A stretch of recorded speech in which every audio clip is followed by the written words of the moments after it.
Look in the camera. Whatever you want to do, bro. Do your thing. Hi, this is Mike Fellow, and this is my golden hour. So you got to say two things, bro. You got to say, this is my golden hour, and that was my golden hour.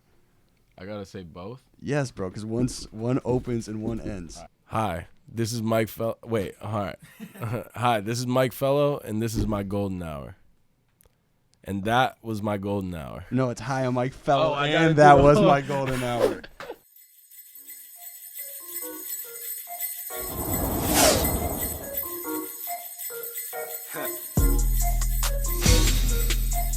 Yeah. I got it. Shorty gave me time for the culture.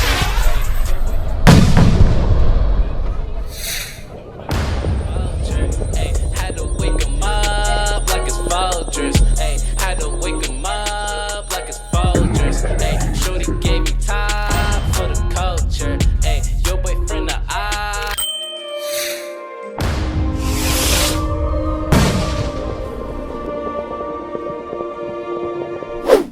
I got to shout out everyone that's in the room, starting with Sean. Sean, don't show your face yet. I'm going to get you up here, bro. You're a great guy, man. I met Sean in the Subaru Chronicles.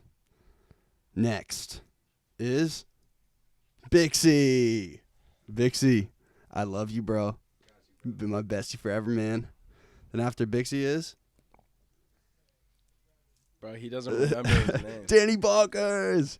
Yo, we're going to get you up here, but come to the camera. And yeah, just like say, hey, this is Seabass. This is my fucking dog. All you gotta do is just say, hey. It's not your first time on camera, bro. So before, actually, we'll get into that after. We'll get into that when you come up here. Nonetheless, I gotta be honest, and it's not supposed to be racist or misogynistic or any of the bad shit that you hear about in the media, but we very infrequently have white guests up here. So, Mike, thanks for coming, bro. You're a great guy. I don't even know how to respond to that, but thanks. And Thanks for having me. that's the second person who said thank you, bro. That in a row. Damn, we must be doing something right. Nonetheless, listen, shout out to Realists. Hell yeah. That's how you say it, right? Yeah. Man, True. You went to high school with True? I didn't go to high. He went to high school with True for a little bit, but You know True? Yeah. That dude knows everybody, bro. True went to North, but nah, me and True are just cool, just like through people. Yeah, bro, because like that orange is such like an iconic color, and I think I'd seen it in your story. I was like, yo, what the fuck? This dude True's everywhere. Yeah, once True gave me this hat, I haven't taken it off. Shit's fire. Yeah, and we saw some dude at the mall with a headband on. Yeah, it's everywhere, bro. Anyone who's with the shits, like when it comes to like up and coming brands in Boston and stuff And having like a that. pulse, yeah. The realist is that. You know what I'm saying? Like K Merck rocks that like all of Cambridge rocks that shit. Well, bro, crazy enough, did you know during the show this summer when I was marketing it, I did like the little video with K Merck. Yeah. So recently I was in Dorchester because True was like, yeah, bro, I got a shirt for you. And I go up to the crib, had this red door. I was like, yo, bro, I swear to God I've been here before. And it was dead ass the same exact house. True lives in the same exact house that we shot the video at because K-Merc. It was just like a quick little like trailer. Oh, wait, you shot that video at True's crib? Yeah, it was True's crib. That's I was like, funny. yo, bro, this looks mad familiar. He's like, yeah, bro, like, I think they have some relation or something. He's like, yeah, bro, K-Merc's here all the time. I was like, damn, bro, this city really is small. Honestly, it's crazy. It is. If you keep your ears open, keep your eyes open, you know what I'm saying? Like, people are connected. Like, the people who are hip to, like, what's going on, like, for the most part, Yeah. know everyone else who's, like, in that. Yeah, absolutely. I think, like, more and more I'm realizing, like, there's a degree in Boston where it's, like, if you don't know someone you know definitely knows them. The degrees of separation But are very small. one great thing about this, bro, is that we rep Boston, but we're not. Bostonians? We're not from it, technically. I guess, yeah. Or do you claim it? I don't claim it in the sense of, like, I'm from Boston, in the sense of, like, I grew up in Boston because I didn't. Yeah. But I'm the same like shit. I rep that shit because like you still come up on the culture and like obviously like everyone's got homies from Boston. Like, I mean it's It's like, yo, let us claim it, bro. I did ask feel that. That's what Rox was saying last night. She was like, I actually border Boston. You're a little bit further tucked away, away but out. I actually border it. Where does it connect? Newton and Boston. Like Alston, Brighton. Oh, yeah. word. Yeah, that's a fact. Newton's also so fucking big, bro. Yeah, like you could be on one side of Newton and really not be close to Boston. Like the You Needham could be on- side, like in the sticks. Yeah, the sticks. But you live in the sticks. I'm from the sticks, 100%. I'm 100% from Lincoln, Mass. You better watch your mouth, bro. All right? It's nice to see you, but damn. He's off the Pike. Well, hey, His house is on the highway. want to know something crazy? My house was on the highway, too. Which highway? Route 2, bro. That's how you get here then, right? I don't even been out of Lincoln for like 5 years, bro. Really? You living out here? I live in that Walgreens parking lot right across from the Burger King where we're Oh, at. I didn't. Well, there you go. I feel like I'm interviewing you right now. I'm Yeah, asking bro, about my fault. where you live, where you from. Nonetheless, Mike and I met. Mike Fellow, just to Okay, be so clear. Okay, would you? Is that something you want me? Let's get that proper introduction first. Oh, okay. Well, since I thought we had already introduced, nonetheless, this is, Mike Fellow, and he's a, rapper, and a, white boy. I was gonna say great guy, and Mike is his music in the city. I think one thing, mind you, I'm pretty conscious of every artist now, is very distinctive, which I think is a great thing. I don't think you ride anyone else's wave, which is what I fuck with. I appreciate that, bro. That's like something that I'm sure that's something you focus on a lot too. I mean, I don't consciously think like, oh, this song sounds like someone, I gotta ditch it, or oh, this sounds like, I'm not trying to sound unique, but I definitely care about being authentic and like staying true to like what I feel represents me. So like when people say that they get that from my music, I definitely, that's like one of the compliments that I look forward to getting. Yeah, but I feel like music's so oversaturated now that like you must have to make an effort to be like, yo, let me make sure this doesn't sound like everything else I'm hearing. Yeah, I get what you're saying. Like music now, there's so much coming out. We were actually talking, Sean Waters, me and him were talking in the car about how like there's so much music now. Like you'll have an idea completely on your own, and then a bigger artist will have the same idea completely on their own. And then by the time you want to put out your idea, that idea's already been done. That's a fact. So honestly, like I want to be authentic more than I want to be unique, because there's always like someone above you that's probably gonna do your shit first, unless you get lucky. You really think like, I think being unique is being authentic, because if you're authentic, then you're just who you are. Even if you have elements of other people in it, like you can really only be who you are. And I think that in and of itself is unique. I mean, there's people who are unique, but they're trying. yeah, that's a fact. Why you think it's effortless for you sometimes, music? I don't think the music is effortless, but I think I've gotten to a point where I'm comfortable with who I am, so I just make whatever, and then that's really what it is. You know what I mean? Like, obviously there's a lot of effort that goes into the music, but I'm out of that stage of, like, trying to find my sound. I'm really just doing what I like. Mm-hmm.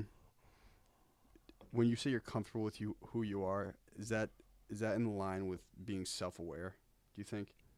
Definitely, because I'm Is that a comfortable with... profound question or what? That was like that. Now we're already getting deep. Man, trust me, I'm a good guy. I would say you are you are a good guy.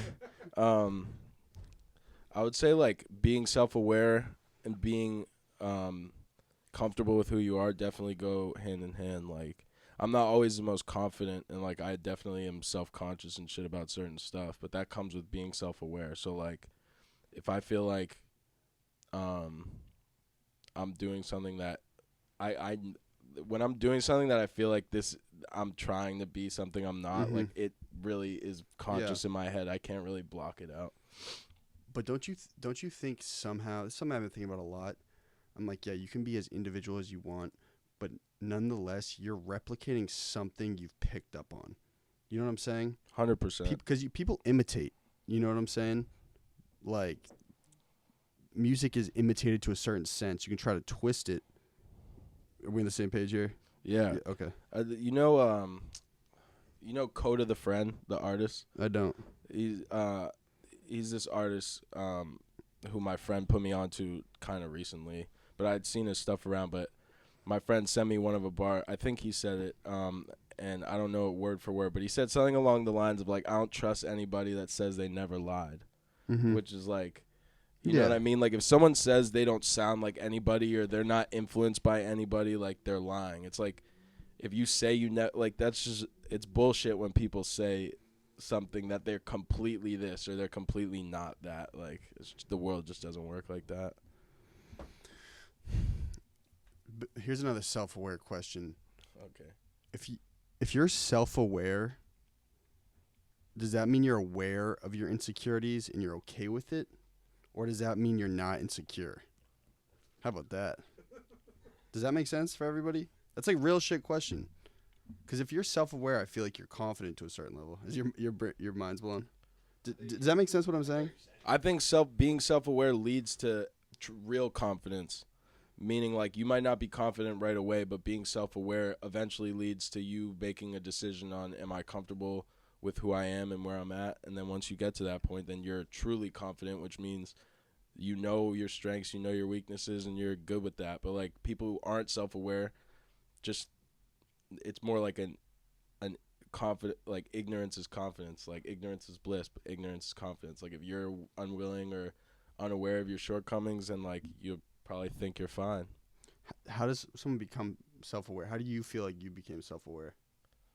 Like anxiety, like having anxiety, Yeah, and like just overthinking a lot of stuff, and then just realizing, like, learning the positives of, like, having a tendency to overthink stuff. So, I mean, have you heard of David Goggins? Do you know who that is? Nah. He's like this like psychotic Marine Army Ranger type dude, and he was like, yo, the only way you can learn something about yourself is if, like, you suffer through crazy pain. And he was like, you have to callous your fucking brain. And I'd never heard anything like that, but I was thinking about like human growth and, like, how you grow as a human. That's, like, the only way you can really grow is if you fucking struggle. Would you agree? Yeah, I think there's degrees to it. Like, I think, I don't know if struggle is necessarily the word, but, like, disruption. Like, you need something to disrupt whatever you've been comfortable with for whatever period of time to make you aware of what you've been doing for that long. That's real as fuck. And that's really what it is. Like pushing your comfort zone type shit. Yeah, but you don't realize you're in your comfort zone until something takes you out of it. That's so a you need fact. that. You need something to disrupt that before you can even get to that point. Like, it's hard to step out of your comfort zone if you don't realize you're in it, out of it, or in it. Yeah. I mean, I think in your day to day, people are conscious of things that make them uncomfortable and fearful. Like, you probably have some shit day to day. It's like, yo, I really hate doing this, and then, like, all right, I'm just gonna fucking do it anyway because I'll probably feel better afterwards. Yeah.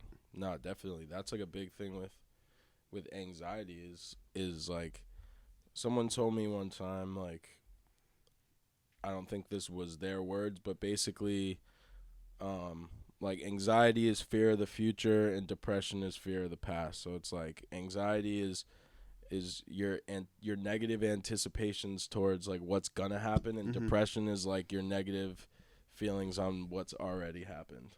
Have you always had anxiety? Yeah, I think, like, the first time I was probably, like, looking back now, the first time I would say probably noticed it would be when I was probably 7 or 8 was when I had, like, my first panic attack. And then Shit's scary as fuck, bro. Yeah, really scary. And, like, cause I had one when I was like 12. I was like, yo, what the fuck is going on, dude? Yeah. You know what I'm saying? Especially when, like, your mind you can't, like, concretely think on your own. You're like, yo, what the fuck? Like, where are my parents? Like, that shit is fucking petrifying. Yeah. No, so, yeah, when that happened to me the first time when I was, like, 8, and it kind of just got you know, as just life gets more real as you get older, it got progressively, you know, it'd be like it happened More to me. consistent. It happened to me once when I was 8, and then happened to me, you know, twice when I was 10, and then it was happening once every few months when I was like 14, and then I'd go through periods where like it would be a month at a time where I was getting them like on the daily. Yeah. So how do you combat it? For a while I was just kind of pushing it under the rug, cuz like even though my parents didn't bring me up like this, but there's just like this pressure, like especially as like a dude, to like try and figure that shit out for yourself. Oh, absolutely. So like kind of being scared to be like, yeah, I'm like emotionally weak right now and I need like some help. That's a problem with, I think, masculinity right now more than anything. It's like dudes, and I feel like there's a little bit of a shift, but dudes have to like fucking own it on your own. But it's like, yo, dudes have times of weakness too, like insane times of weakness. Yeah, so it was like up until actually last year, like I was just kind of going through it and then waiting till I get over it. But then last year I had a bad one, really bad one. Mm-hmm. Actually like called 911 on myself because I felt like big panic. I didn't feel like I was like a threat to my own safety, but I just knew I wasn't gonna get out of it because it had been a couple days and I wasn't feeling any better. Mm-hmm. That's just scary, bro. So I'm sorry. It's cool. Honestly, like, well, we'll talk about it. But yeah, so like I went to the hospital. They kept me there for 7 hours, and I left just basically taking like this thing called Ativan, which is like basically just like a fast-acting Xanax. So they held me there for like 7 hours just to give me a pill. Mm-hmm. Well, I'm sure they want to like get your breathing under control and shit, and like. Yeah, but like but the thing that I've noticed is like, you know, when you walk into the emergency room and they say to you, like, what would you scale your pain at, 1 to 10? It's like, dude, I don't want to fucking fill out some papers. But how do you quantify that when it's a mental issue? You know what I mean? Like, what I was going through was a 10, but my arm wasn't broken. You know what I mean? But, like, I was still feeling like I needed help in that moment. Anyway, like, so I ended up being like, all right, I got to go home because I was at school at the time. So I went home and, like, had to, like, meet with, like, a counselor, psychiatric doctor or whatever, and got like diagnosed with shit and then like prescribed stuff. And then I started going to like this therapy called CBT, which is like it's not like talk therapy, it's almost like physical therapy but for your mental health. Yeah, so like exercising your brain. Yeah, so it's a very regimented schedule of like, you do this, we're going to do this week, we're going to do this next week. And just like over time you build these strategies to manage your anxiety. So that mixed with like taking the medication I was taking kind of helped get me to a balance point. And then from there on it was just kind of, you know, steady recovery. Like, but it probably you still take the meds? Yeah, I do. I mean, I could probably go off them, but I'm just like, I don't really have a reason to right now. And it hasn't even really been a year since I went through all that shit. And it took me like 4 or 5 months to really get out of it. So I'm sorry, bro, honestly. Like, fuck. Nah, it's cool. Honestly, I feel like I talk about self-awareness. I feel like I know myself, and I'm much more comfortable with knowing like the type of shit that I'm capable of, or like the type of shit that like could happen to me. I know how to deal with it now more. Like before I didn't. Like it was still happening to me, but I just didn't deal with it. But that doesn't mean it wasn't there. Yeah. And so now I know how to deal with what's there, because I finally was like, all right, I am in a bad place right now and I need help and I need someone to help me. And so like once I did that, I actually got the help and I stuck with it, and now I'm in a better position than I was before. So it's not even a bad thing. If anything, I would say it was a blessing in disguise. Like, you know, when shit gets worse before it gets better, yeah, like shit always happens. Yeah, that's what it was. It got really bad, like to my lowest point, but now I'm in a better. I feel like you're swinging up. I'm in a much better place now. In terms of managing the anxiety, it's not there less, but in terms of managing it, it's much better now than it was before I had like admitted to it. Really, I think like the way you're describing it is like very like some people can't really describe, but you're describing it in such a simplistic way that people can actually understand it. But have you, besides like whatever your CBT therapy and like meds, have you tried to do physical exercise? Has that helped? Early on when I was like, so early on when I first came home, I was literally,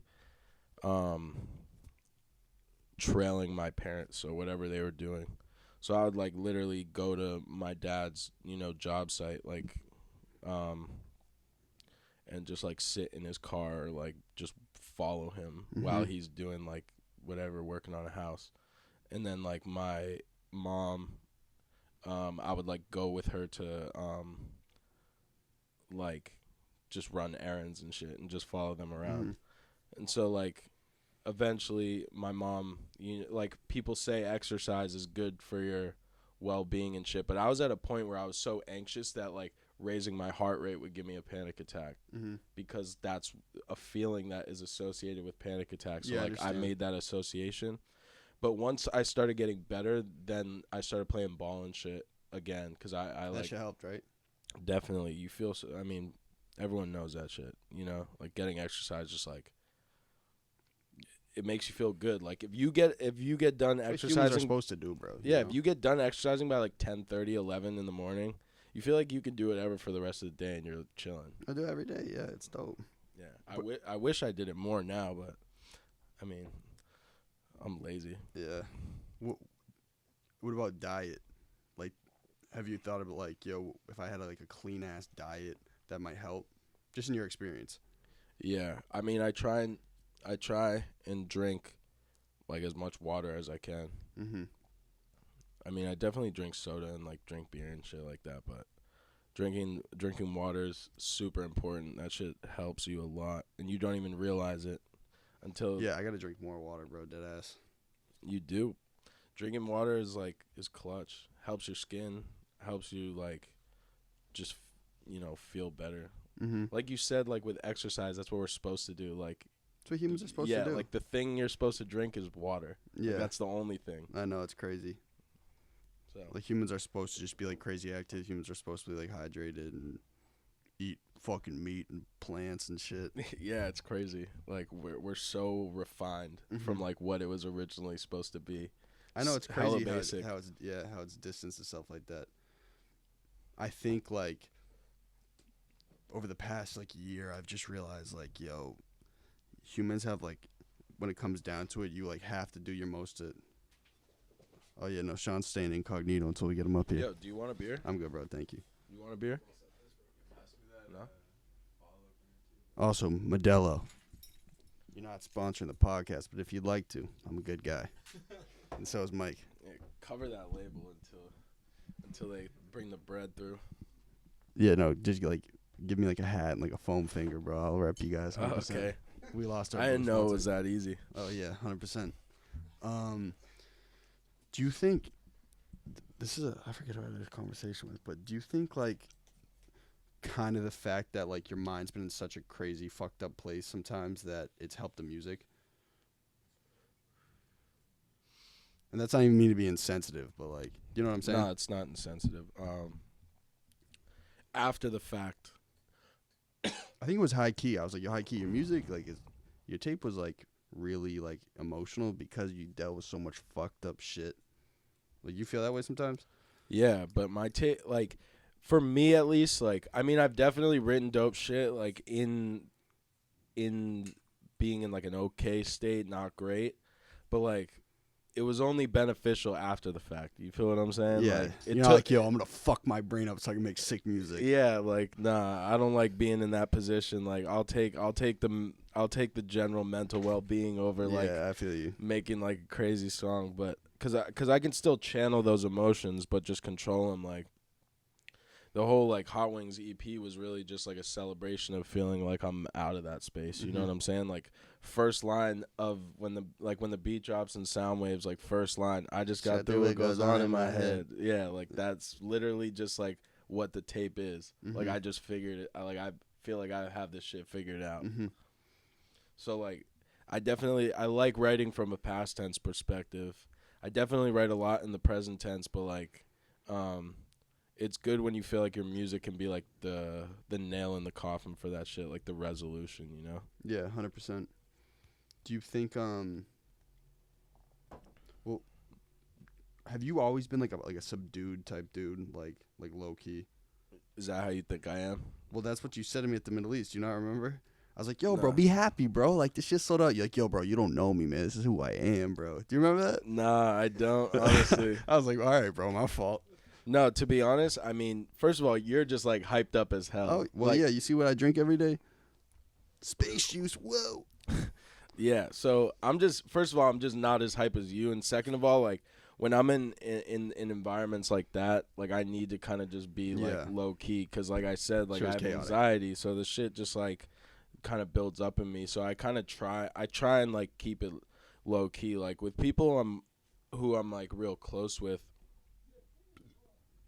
Sorry, I just burped. Situations you're comfortable with. Sorry, folks. Yeah, situations I'm more comfortable with, or people I'm more comfortable around, like see me with a lot of energy. Like I definitely have a lot of energy, but like you like to be reserved in a setting like that. I would say like honestly, like when I was younger, before like I really started feeling the blows of like certain mental health things, I think I had a little bit more energy, but now I just put in a little bit more effort to kind of just stay even keel. Mm-hmm. You know what I mean? Yeah. So yeah, that's what it is. Like, because I think I have a mix of both. Because like some of my brothers, I have 3 brothers. So one of my brothers is like super energetic, super hyper. He's older. Yeah, he's older. All 3 of my brothers are older. And then one of my brothers like real low key, and then my oldest brother is kind of in the middle between the two, and I'm kind of like him. My dad is like always, not because he's scared to show his emotions, but he just doesn't hang on to shit. Like he could not be more opposite from me. Like he'll get really angry for like 10, 15 seconds, and like within a couple minutes keep it moving. Yeah, keep it moving, exactly. And so I definitely have an element of like his like. So does he understand like your anxiousness? He definitely supports me in like trying to figure it out, but it's kind of a blessing. I definitely during that time period had some trouble with like me not feeling like they got it. I think my mom understood it a little bit more, and I think my dad like wanted to support me, but I think like he hadn't experienced it in enough of a way to where he could really grasp it, you know what I mean? So like there was just certain things he would ask, like, are you feeling better today? Like, are you this or that? And A, me not wanting to talk about it, and B, it not being as concrete as like, oh, I'm feeling 2 steps better than I was feeling before. Because it's just like he's just a super like laid back dude, like that's just how he is. Mm-hmm. But he's just very supportive, like would, you know, do whatever he had to do to make sure I was feeling okay. So like he was definitely a person who helped a lot, but sometimes there was like friction. It's also generational though, you know. This is now becoming something that's more conscious in culture, that people really are starting to understand that, and people are also more comfortable with talking about it now. Yeah, like my dad, for instance, is just turned 71. Like this is all new shit to him. It's just like, yo, if you experience shit, just like fucking suffocate it and keep it. You know what I'm saying? Yeah, and my dad's like not like that. He just actually doesn't hold on to shit. Yeah. Maybe he does and like suffers in silence. I don't think he does, because if he does feel some type of way, like he'll show it. I also wonder if it's just a generational ignorance though too, like. I wouldn't say he's ignorant any more than a person who has. Shout out Mike's dad. I'm not saying you're ignorant. Yo, camera still straight.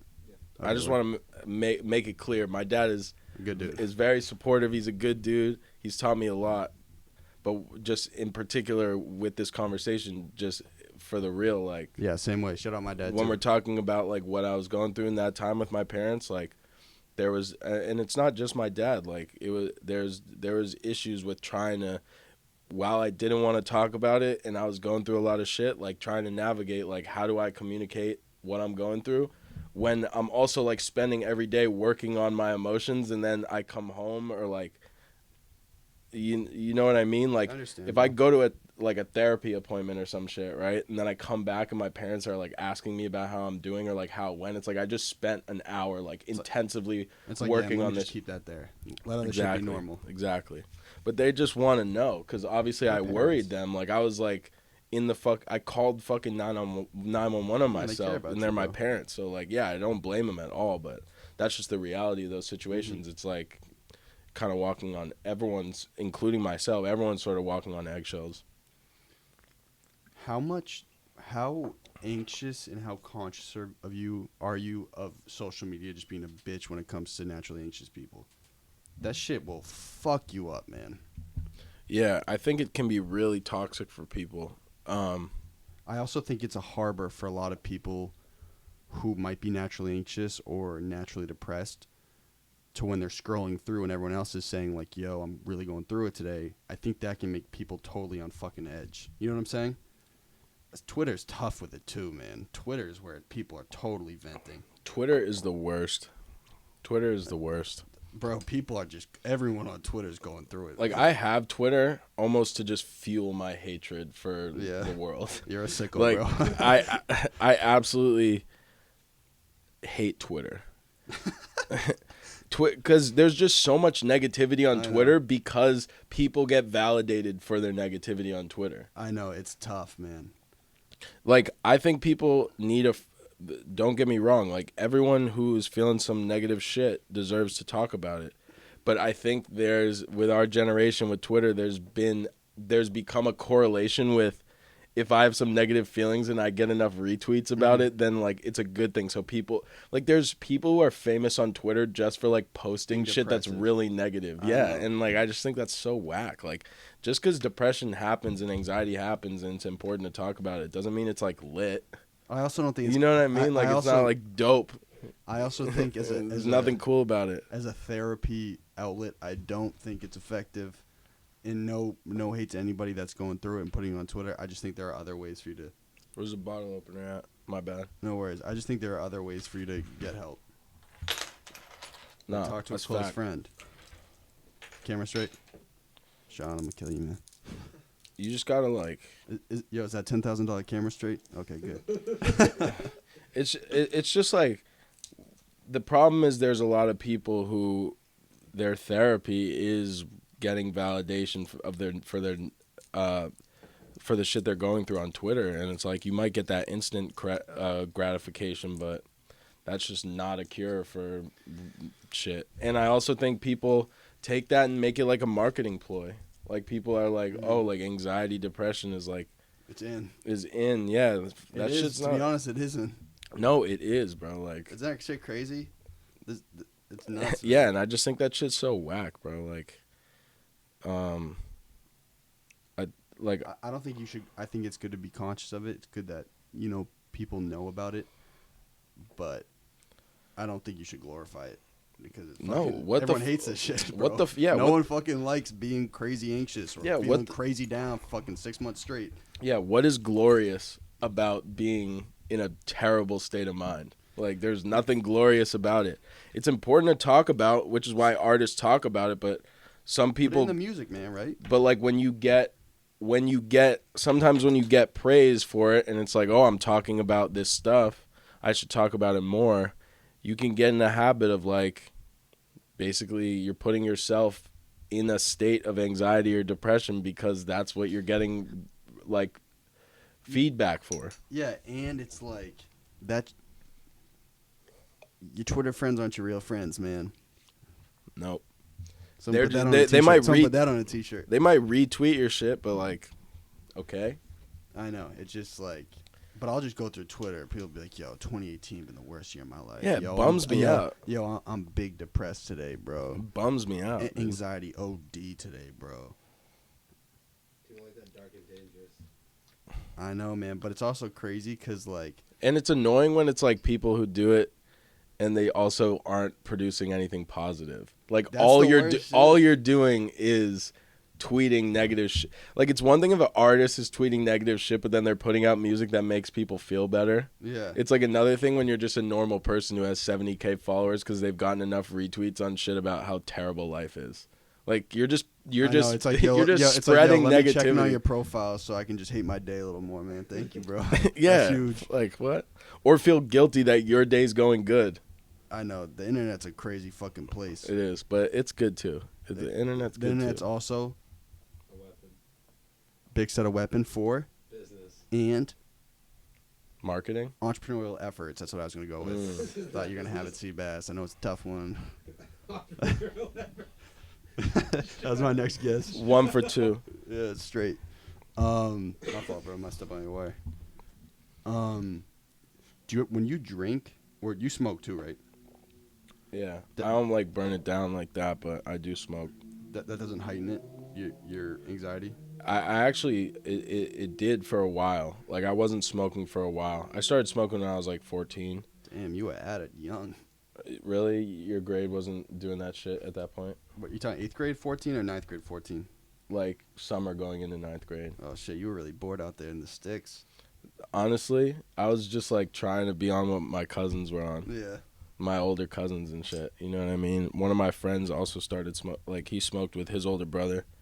And so I was like, at first I was like, yo, what's good with this kid? Like, what path is he going down? But then I was like, damn, I want to smoke too. Bro, that's what everyone was like. Yeah, so like I probably smoked from like 14 to 16, didn't really feel anything. And then the panic attacks started coming from that. And so I started creating an association with, like, when I smoke, I get anxious. So whenever I'd smoke, I would be thinking, oh, I hope I don't get a panic attack. And then once you're high and you think about that, it just You have a turns panic into attack. yeah, so Happens to me every time I blaze, bro. yeah, so I wasn't even. So now that, like, I'm better at managing it, like that early onset, like, anxiety, I can kind of move past it, and then I'm chilling. So I've been smoking for the last, like, you know, since like the end of the summer, when like I felt like I was really at a point where I was like Where you can handle stable. it. Yeah. But I take breaks here and there if I feel like it's fucking with me. But I mean, you know, shout out to the people who know not to ask me if I want the blunt or want the joint, because those are the ones who really know what I was going through. There's a lot of people who'll be like, pass me the shit, and I'll be like back when I wasn't smoking, pass me the shit, and I'd be like, nah, and they'll be like, oh, like, why not? And I'd be like, Because I just had like, a fucking panic attack, you dickhead. like, nah, that shit gives me anxiety. Like, I get panic attacks when I smoke, and people will be like, nah, dude, I feel that. Like, I get so paranoid when I'm on, like, when I smoke. Like, I feel like someone's, like, watching me. It's, like, not the same thing. Not the same thing. Kind of a fact. But, like, you know what I mean? Like, Yeah. and I know they're just trying to, like, relate to what I'm Yeah. saying, but And I'm people not. who are high want to be surrounded by other people that are high, bro. Yeah. So, I mean, the weed shit has never been a problem with me, though, because, like, all my friends, you know, people I've been around, been smoking. I'm sure you on the same type time. Absolutely. Like, so it was never like, I was never against weed. I'm very pro marijuana, but now I'm smoking it, but I wasn't for a few years. Yeah, bro. I still take it, but not consistently. I took Adderall for like a very long time because it's prescribed. Because as you know, I'm totally off the walls and clear-cut case of whatever the fuck they want to call it. That I think for a solid period after, like, I totally quit and like was done. Like, that scarred my brain for a grip. I thought I was so naturally anxious. Like, Did they wean you off of it, or no, did I you? cut it cold turkey? That's like the worst thing to Fucking do. discipline. All right, I was at it. No, but like, why did your doctor let you do that? He didn't. Oh, you just stopped. Pharmaceuticals are fucked, bro. I mean, No, they are. They are fucked. They are, but like you. I mean, it's the past at this point, so it's like it's whatever. But if I was to like stop taking what I was taking right now and just cut it off, like A little different though. A little different, because Adderall's a stimulant. yeah, So me, I'll just feel like I was just fucking tired from grip. That shit would. I guess not. I I'm mean, taking antidepressants. I'm Yeah. not taking like Xanax and shit like that. I take an antidepressant. Xanax is an antidepressant, right? No, It's if not? anything, it would be called in the sense of like, you know, when like When you you're take Zoloft. something like that. ADHD meds is would be considered a stimulant, and anxiety and Xanax would be considered a depressant, but it's not. So antidepressant, it really what it does is just balance the chemicals in your brain that like cause depression and shit like that. So like, and it helps with anxiety because a lot of the chemicals, that's why a lot of people have anxiety and depression because the shit that causes it, it's like the same shit. But yeah, if I was to stop taking that shit, I like one time I didn't have my prescription for like 3 days, and I was fine for like the first 2 days. The third day, I started getting like physical withdrawals from the shit, which was weird because I'm like I'm not an addict by any means. You know what I mean? But I was feeling physical withdrawals. I was getting like shakes and like sudden moments of like dizziness and shit, and it was crazy. Bro, I was like, damn, I'm really like stuck in this shit right now. Bro, that was my shit too. Like, bro, pharmaceuticals are crazy, and this is going to sound like a totally barbaric take on it, but it really is just like other dudes creating something that they think is going to change the chemistry in another dude's brain. Or a girl. Or a girl. But I think there's so much space to abuse that shit in the whoever has leverage in the situation. Like, you can totally go psychotic with it. And another fucked up thing is psychiatrists get paid by visit. They get paid by people popping in frequently and then represcribing it. So the only way that a psychiatrist can technically be successful is if they have a huge client base and an influx of clients. So they want to prescribe shit. That's the crazy shit with antidepressants. There's like a million different kinds of antidepressants, and they all have different side effects. I'm lucky the first one I was prescribed is the one I'm still on.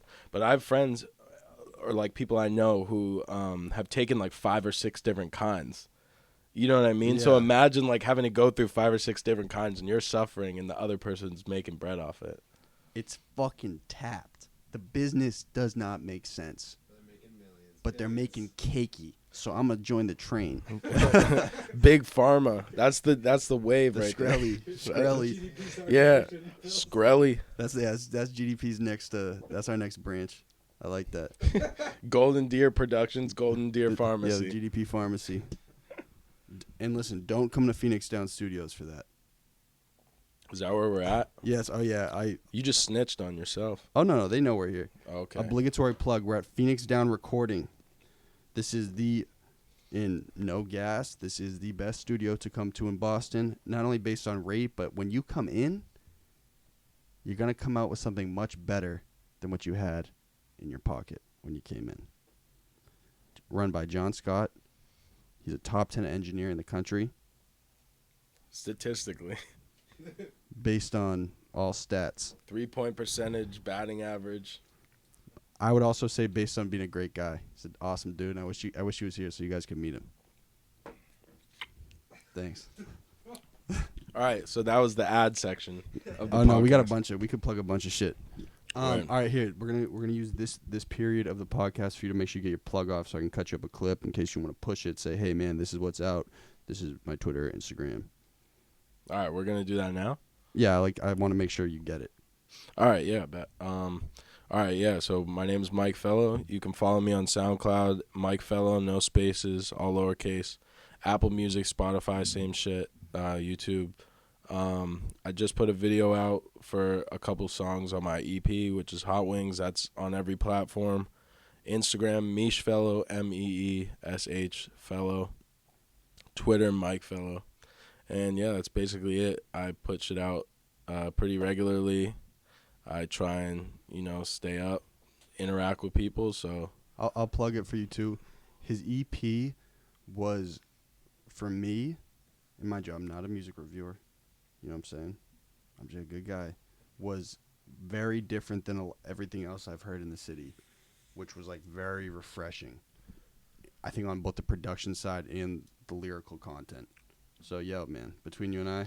Yeah, go listen to the Hot Wing shit, because that's if you wanna get an understanding of most of what we've been talking about throughout the podcast, I would say the sound and what I'm talking about on that probably fits that category the most. So, Yeah, Mike Fellow on SoundCloud, Apple Music, everything. Hot Wings on all platforms. Yeah. Yo, I was supposed to give you a huge plug and you cut me off. I was just scared. All right, plug it. Well, I half did. I kind of lost my place, but nonetheless, bro, Hot Wings was a great tape, man. You were saying that lyrically and sound wise, different than most shit. Different and better. Yeah. So better. Oh, Better. So like that. So me and Jack, I don't want to create a list because I have no interest in creating a hierarchy and shit like that. Yeah, fuck that. But we did want to just give ode to the 27 songs we bumped at Boston, right? So that's what we're gonna call it. 27 songs we bumped. What's the What's the significance of 27? Because across 3 Instagram posts is 9 each. That Marketing, branding, content. What, you get 9 slides on each one? No, you can divide 27 by 3 and it's 9. Oh, the grid, the grid. Oh, okay, Yeah. got you. Okay. And bro, I love is it the plus song? Is it how you say it? Positive song. The positive song? Yeah. Dope, bro. Plus song, positive song. There was no it was weird, bro. There's no bass. It was just you just kind of hit some bars. Dope. Yeah, it was bass line. Yeah. Like actual electric There's no bass. drop or anything. Nah, like there's that. no major kick or 808 or anything like that. But yeah, I just had to get some bars off. You feel what I'm saying? It was dope. Yeah. And it was it was transparent. Were you talking about a shorty? Was there a shorty? You talking about a shorty or something? At the end, I said something like, "She like me because I'm myself, but she wearing a mask and shit. So cuff, you can miss me with all that bullshit." Yeah, you know who he's talking about, Sean? He might. I don't know if he does, but he might. Yeah. It could be anyone, honestly. yeah. It really could. It could be a. Shorty or the high school. Yeah, it could be a multitude. It could be a it could be a Well, multitude. UMass shorties are crazy. That's nuts. Yo, you touched down to Philly a bunch? I used to go to school out there. Oh, you transferred to UMass? Yeah, so I went to Temple for my first 2 years, which is in. He went to Pitt, same state. Yeah, but crazy shit. Pitt and Boston are equidistant to Philly. That's true. That's how big Pennsylvania is. They're both 6 We hours know. away. We drove the whole state. It was fucking whack. Yeah, yeah. But yeah, so I went to school in Temple, which is in Philly. So a lot of the people I met when I first went out to college, musically and shit, is rooted in Philly. So I do probably 2 or 3 shows out there a year. Was that 1 year you went out there or 2 years. Oh, word. Okay. Yeah. All your credits transferred. Yeah. Luckily. That's a fucking. I mean, blessing. honestly, academically, Temple and UMass kind of similar. Yeah. In the program I was taking. Were you business school? Nah, communications. Oh, word. Okay. What's the name of that school at UMass? Just School of Communications. Yeah, I don't know what it's named after. Word. The business school is Eisenberg, Eisenberg. yeah. That's the big deal. You know what I'm saying? It was the same show at Providence, bro. The business school. What is the name of the business school? That's the name of the building.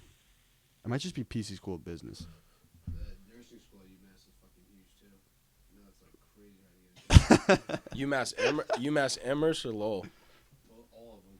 Oh really? Yeah, I knew that Yeah, nursing's I big. knew the UMass Lowell one was a big deal. I didn't know the UMass Amherst one was, but yeah. So That's dope. You can touch out there though. yeah, I get honestly there was a period of time where I felt I was getting more love in Philly than I was getting out here, Mm-hmm. because for the when I really started doing the shit by myself and building my the Mike Fellow shit was when I was in Philly. So a lot of people identify me with that there. Yeah, I understand. So that's that. So honestly, being out there, I feel very much at home when I'm out there because I get a lot of love out there. Shout out to the people in Philly. Shout out One Take Dave, Felton Street, Lurch Stevens, EBN, whole squad. It's fine, Biggs. I was saying it's probably more developed out there, Philly, than Boston. A little bit. I mean, here's the thing. Boston is you could probably, everyone in here could probably attest to this. It's at the stage right now where everyone realizes something special is happening. So people are starting to come together and shit. But the venues still aren't quite fucking with hip hop like that. Like, I don't vouch for that statement because I'm comfortable with everyone in every single venue. Hey. This is his opinion. no, that's not. This isn't my opinion, bro. This is a lot of people's opinion. Like like you don't have to weigh in on it, but like, No, I will. We can get nods or shakes. Like, up until this point, until all right, we'll say it like this: until Stiz blew, like, there weren't a lot of places until you had like a really good following where you could. That weren't like more identified with like alternative rock or like folk rock, like more indie type venues. Like that's just a known thing. Like Boston, that's why a lot of Boston artists like in the 90s and shit like moved to New York and identified with New York, like Gangstar and like Static Select and like shit like that. I'm gonna be honest, bro. I have no knowledge of that era. I have no clue. I know who they are. I'm saying the hip hop scene in Boston is growing now. Yeah. But more than it ever has, and like venues are really just starting to realize that the Boston scene is something that can be beneficial. So like Philly, it's already been like that, but also a lot of people in Philly will tell you it's real dog eat dog out there. I mean, it is kind of like that here too, but Philly, I mean, I don't want to speak on it because it's not my city by any means, but the culture is definitely more developed there in terms of like opportunities and stuff, but but I don't know. In any city, the shit's competitive, shit's dog eat dog, but I fuck with Philly. So I can tell you exactly the quote unquote issue is with people getting into venues. I want to hear it from your perspective actually, because you promote. So absolutely. So the issue with everything, something I've learned, is it's always about money. And so there's artists around here, have followings, that there's inconsistency with shows when it comes to rap. It comes to hip-hop. You have a big show, someone comes along, throws a huge fucking show, right? Then the next night, you'll have someone try to do the same thing, and they can't do it. Flops, yeah. So it's a matter of, can the venues trust if we get some local Boston artists in here, which honestly most times you cannot unless you fucking scrape for it, will they make money? Can we talk about that though? Because you did that shit. Absolutely. Let's talk about that night. It was sick. It was huge. That night was fire. It was sick. That was fire. What was that? What night was that? July 21st, man. July 21st, bro. That shit was fire. Yo, someone threw a bouncing ball at his head. He was like, yo, bro, you got to tell him to cut this shit out. Yeah, I was dying. Nah, I was really about to swing on a couple people. I think it was in the my front. cousin. It might have been my I was cousin. about to swing. Me and Carl. Bro, me and Youngface were really about to like swing on a couple kids in the front row who were just like acting too Carl. crazy, bro. It was Carl, bro. Bro, I have nothing wrong with people going crazy at shows, but like, at least it was a bouncy ball, bro. It wasn't a tennis ball. no facts, or like a water bottle or some shit. And yo, blame that on me because I was the one who brought all those motherfuckers and gave them to the crowd. Yeah, like it did have a if nice I was dynamic, cool, didn't it? if I was cooler with you at the time, I would have been like, "Yo, why the fuck did you bring those bouncy balls?" But like, I wasn't gonna. I mean, I just knew you. I wasn't trying to disrespect you like that. But like, I got hit in the head with that bouncy ball, and I was like, "Yo, that shit's gotta go." And the thing is, he came up to me, bro. He's like, "Yo, you gotta tell him to stop." I literally just grabbed the ball, like threw it back in the crowd. Nah, Conor definitely got like a bad first impression of me. Like, I was very serious and very like not. I was definitely kind of standoffish at that point. No, my impression of you off rip was the fact that I approached you guys, mind you. I've been bleeding the shows. I don't know when I saw you guys, but you guys wouldn't roll the windows down when I tried to come talk to you. It was in a Subaru and a Burger King parking lot, and I was like, "Yo, I'm just trying to get some tickets so you can make some money." Yeah. Like dead ass. And they like wouldn't crack the window. This dude Mike's like something like this talking to me. I'm like, yo, can you look at me, bro? Like, did I do something wrong?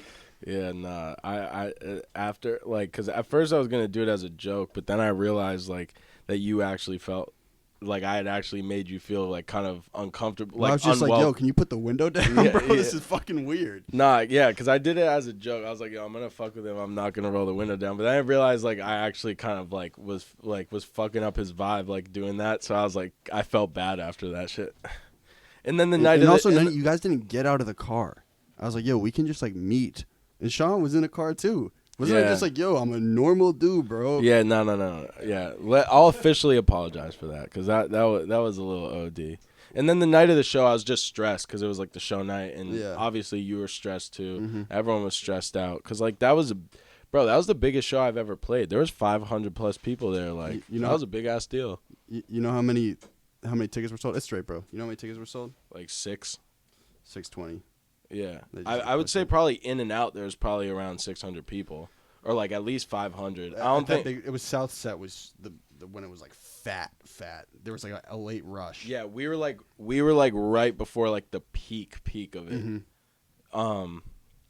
Yo, but you know Millie's popped out to that shit, Mm-hmm. but like we didn't get it going in time. Like he dipped before like 400 people showed up. Yeah, I know. He was there when there was like 80 people. I know. There was a time where I was like, well, I knew the whole time, bro, because I had like, been up for 18 hours every day, doing everything I fucking could, So I knew people were gonna come, but at like 10:15, when the doors open 8, doors open 9, whatever. I was just like, yo, this is like terrible. Shit didn't really get popping until like 10:15, 10:30. And there's just a fucking wave. Yeah, huge wave. I was shocked, honestly, just because like, That was loud as fuck. just because it wasn't a steady build. It was like 80 people. That was me, bro. It was like 80 people in a 500-person venue for like 45 minutes, and then all of a sudden like 350 people showed up. It was sick. It was sick. Dope, man. But yeah, like after that night, cause like when I first met you, obviously, like I swear to God, with this chick. You're hearing that in your headphones, right? yeah, All right. like before that night, the 2 times I met you was the one night when you did that little promo party at the bar, Yeah, we can talk about that too, for sure. and then the night that I saw you at the car. The car was first, right? I think the car was second, actually. Oh, was it? Yeah. We guys showed up to a promo party dumb late. Yeah, we showed up around like 11 something, and I think it probably started a little. Or no, we showed up at like 12. Mm-hmm. But anyway, so like before the actual night of the show, I was like, yo, this dude is like, I can't match this dude's energy. But then like when I saw how the show turned out, I realized like why that shit is so important. Because it turned out, and I was like, yo, like even though me and his personality are very different, Mhm. like the reason that show happened is because I like had to he be up, yeah, you know? exactly. So like that after that show happened, I was like, I see like why the grind Yeah. and like the energy is there. Well, bro, you have like, it's a weird, and I can get in this state. I have to like work myself way up to it, but I can get in a state where I'm just like nonstop selling, just like bam, bam, bam, and like it's like a fucking superpower. But it's not, the way I'm talking to you now is not the same as I'm sure when I had met you initially. I was like, yo, what's good, bro? How you doing, man? When you first met me, it was like in the height of it because it was like 2 or 3. I think the night, Height of it. the night, The blackout. the night, whatever it was within 3 weeks of the show. So it was like that's when you were in like full grind mode, Yeah. like trying. Because I remember that was around when I first followed you on Instagram, Mhm. and that's when you were posting like every day promoting Yeah. the show. So then when like I saw the show turn out, I was like, I see why Yeah. you do shit like that, and I respect it because I don't really have the energy to always do shit like that, like promo my shit OD like that. But like you go into those lengths that you did was like why it turned out to be the way that it did. And it's also like kind of why I can host the show and why the show's getting big. You know? Yeah, for sure. I understood there's like a natural progression of steps, and like also at this level out here, no one really wants to help you. You feel me? So you just kind of gotta do it. So do you remember big shit at the launch party? We really thought like, yo, that's a fat spot in Boston. Like town's dope.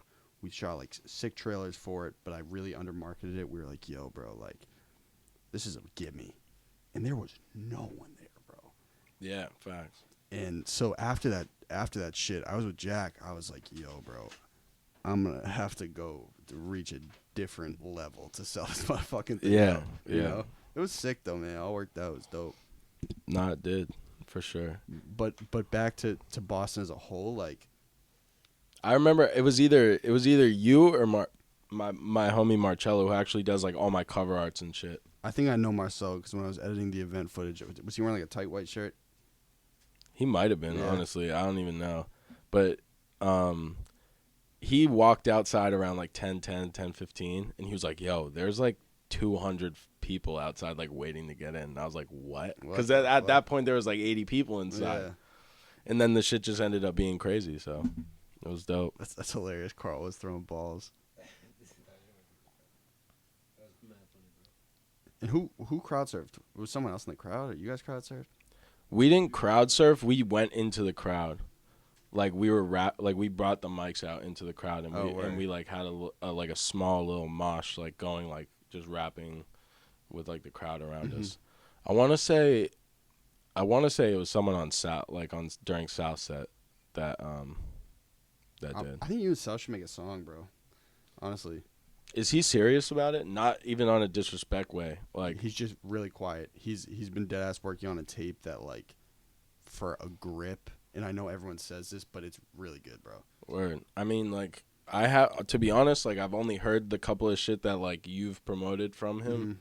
But if you want to like put me on to like what he's been working on, like for sure, because I didn't really get a chance to chop it up with him much, because like he's kind of like you, like he's just like he just sticks to his business type shit, you know. Shout out South, man. Where's Heck at? Where's Big Heck? Heck is starting his own show. Really? It's like damn curveball. Nah, bro. I had a conversation with Hector, and this was like inevitable just because he's been like every video. I was just like, yo, bro, like. It was tough for me, bro. I was like, yo, like you helped me like start this and shit, but like I just move at a psycho speed. So you felt like he wasn't? No, not even that. It's just like I move best when I'm alone. It's just the truth, bro. With everything, I just like think really fucking fast and just shit clicks. And nonetheless, yo, Danny B's back in here. So I'm gonna get your seat in here. I want to talk about Melfi. And the Newton tie to Melfi. Oh, we can def talk Malfi. Here, wait, let me just. I have a funny story about Malfi. Not really like directly me and Malfi, but like me and sort of. I mean, we'll see. Yeah, in the middle. Squeeze by. One sec. Cut. Like, talk real quick. Yo. Yeah, we're good. Hey. I told you just gotta wait. Gotta be patient. So listen, I want to introduce my fucking dog. So you guys know Golden Deer Days post-concert, but when the film I made, Danny Buckets was on every set, everything I write, check in with Danny Buckets, everything video-wise, video production-wise, directing-wise, we have a crazy screenplay, is Danny Buckets. Great dude all around. His real name is Seabass. And this is my buddy, and I'm really happy he's here because he's back from... I was down at Quantico with the Marines. I don't know. You don't have to talk to me like you. I'm not interviewing you, bro. I'm sorry to take away from the conversation you guys were having. I don't give a fuck. No. This is... I wanted to produce this bit because I knew you were both from that's Newton. right. That's right. Can you both just check in on, like... Melfi and like how that shit started. You guys are from different sections of Newton. Yeah, we're from. Hold up. We need we should talk. We could talk. You want to talk Malfi first, or you want to talk Newton? Why don't you guys just start chopping it up, see what you got in common type thing? What? Nah, that ain't gonna work. Hold up. You went to Newton South. Yeah. You went to Newton North. Yeah. Geographically, how far do you live from each other? Like 2 miles. You said you live in. I live Corner? Newton Corner by like.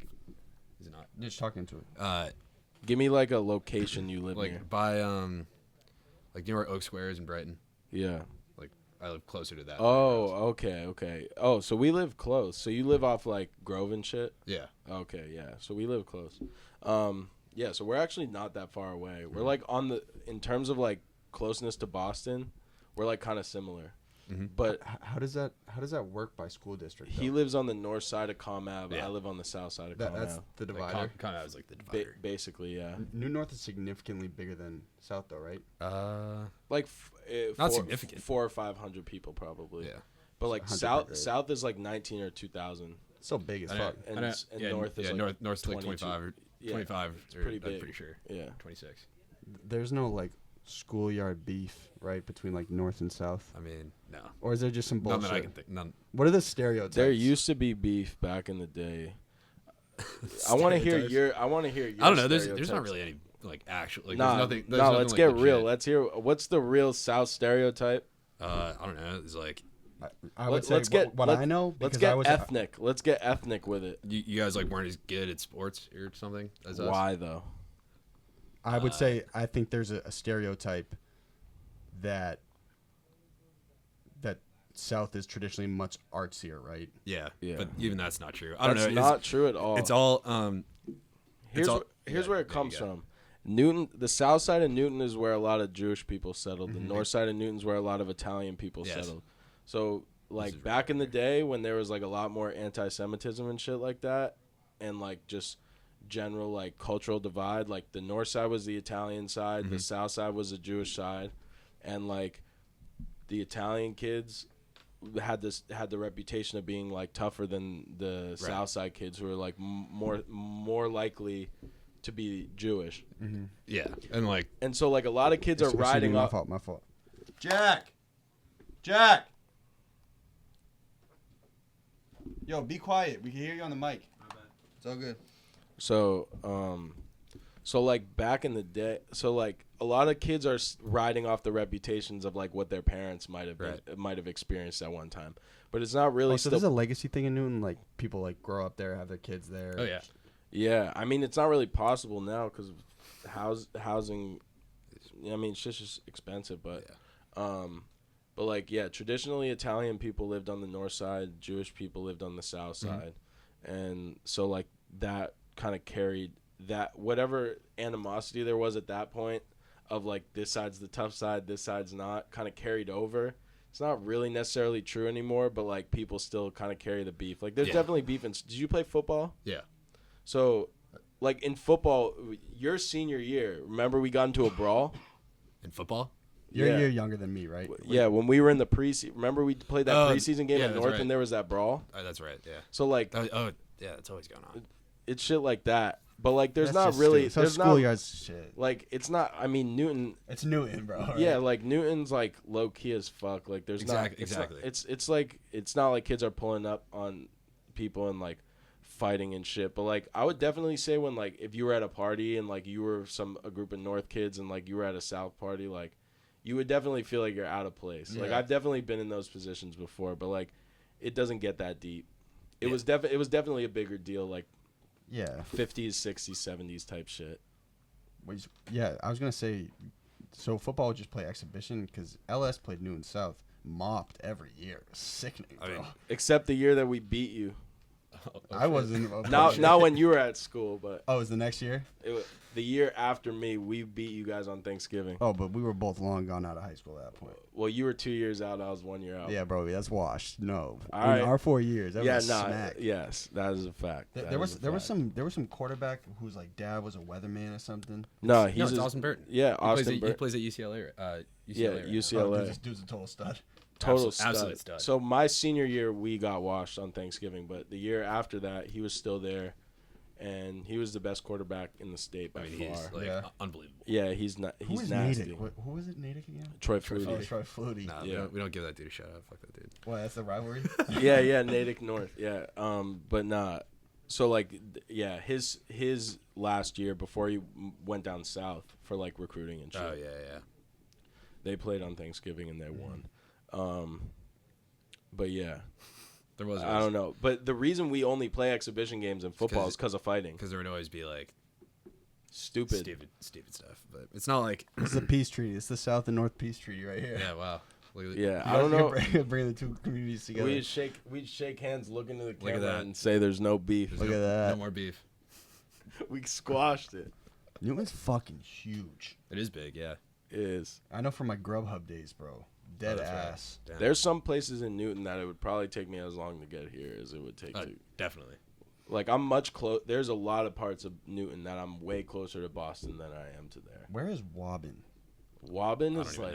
even know. I literally don't know. Wobbin is like right off, like 95, like 128. yeah. Yeah, so like it's right. It's exit like Right off Route 9? right before the exit for the Pike. So like exit for the Pike is like 25, and Wobbin's like 21. Exit 21. That's like the forgotten area. Wobbin is forgotten because everything closes at like 7 p.m. Oh, it's just quiet as It's fuck. terrible. It's like very quiet. It's the most boring place to be in. Is that where the gorge is? Like that fucking... Hemlock Gorge? Yeah. Yeah. It is in Wobbin. Oh, yes. I know exactly what that shit is. Upper Falls, Wobbin. Falls, It's like yeah. on the line, like Quinnipiquin. Upper Falls is its own thing, man. Well, no, the Falls is its own thing, but like the Hemlock Gorge, The gorge like right itself. off Quinnipiquin, is Wobbin. That area, that's like, I don't know. I don't Those consider, aren't his parts. like, that's so far away from me. Yeah, exactly. That might as well be like Those are Comedic. two opposite sides of Newton, where he lives in. like literally opposite. Yeah. Really? Like I'm closer to like downtown Boston. Yeah. What? There's some Chinese restaurant off Route 9 there that was like I frequented on the Fortune Grubhub. Panda. There's some shit like that. Fortune Panda. A small little place. Yeah, Fortune Panda. And if you keep Or going, there's, green there's- tea. There's Wegmans, right? If you like keep Oh, going up the road. yeah, I know where the Wegmans Fortune is. Panda.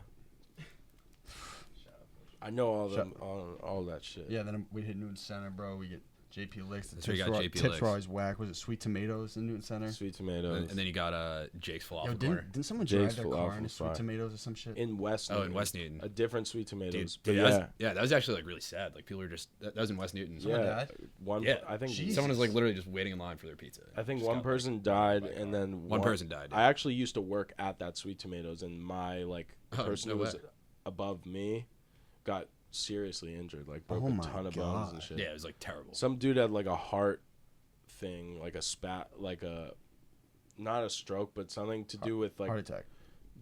Sure, something yeah. along those lines, and lost control of their body and crashed into the thing, and Oh like my and the God. oven, and the thing is it's glass windows, Yeah. and then there's It's like the a glass counter, and the storefront. ovens are right after. So it exploded.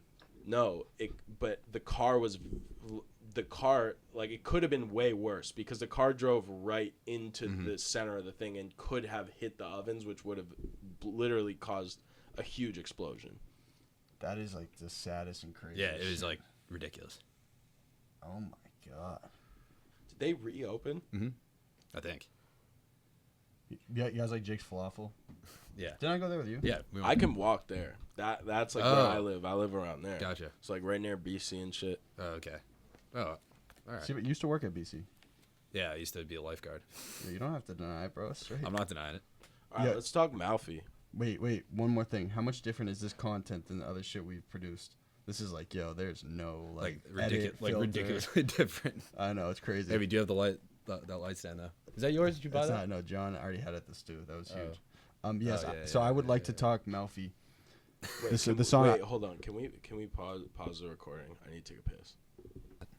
That's crazy. That's how high tech it is. It's You want to leave? All right, yo, here, can you lean back just a little?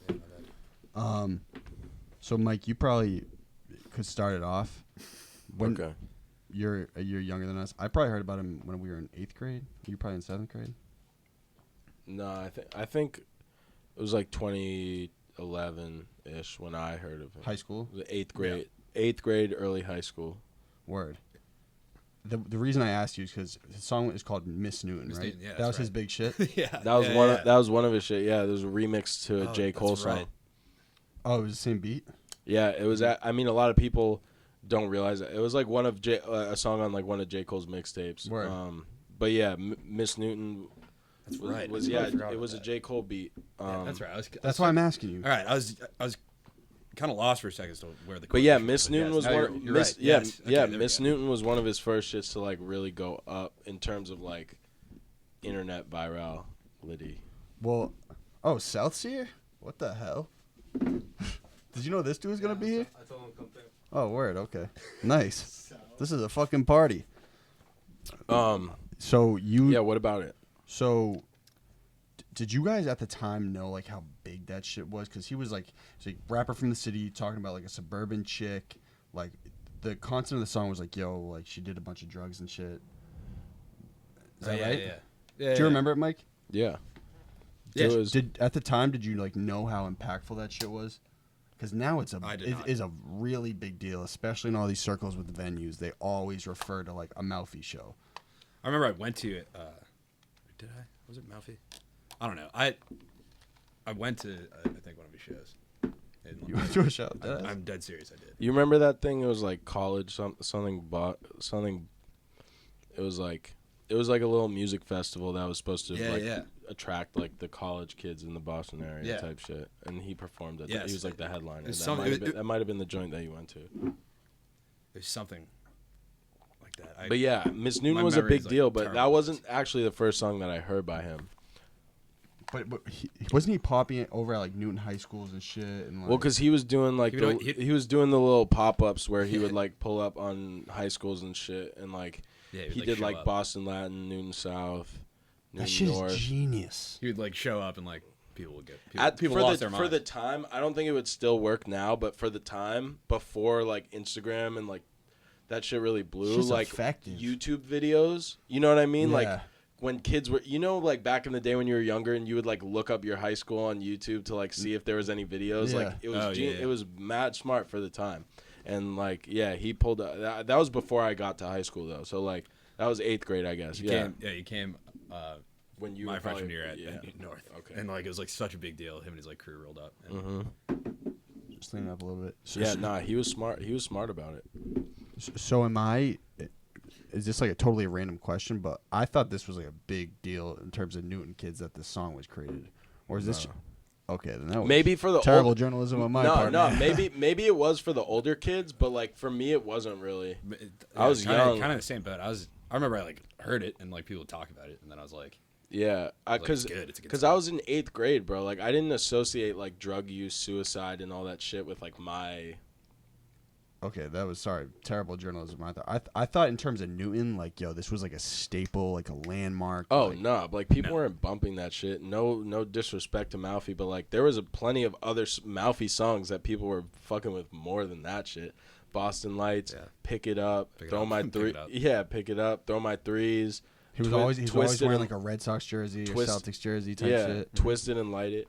Like that was during the same period of Black and Yellow when the remixes were popping. So like doing like city anthems and doing shit Was popular as that fuck. like explicitly identify with your city, not like Stiz where it's like, oh, he sounds like Boston, more just like Boston references and shit like that. And being like really blatant about it with punchlines and like all that shit, like that's when that was popping. So like that's why Mouthy, not why, but like that's a big reason why Mouthy caught a lot of buzz, because like that was what was the shit at the time, and he was doing it in a way that no one else had done it before, because like people didn't have an artist that was like explicitly shouting out Boston shit. Well, I know, bro. His ad-lib was like Fenway, Dorchester, South End. Yeah, exactly. I was like, damn, this dude is a direct Roxbury, marketer. Southie. Yeah, literally. Yeah. Okay, so Danny Bucket's my fault. I just thought this was like an insight you probably had.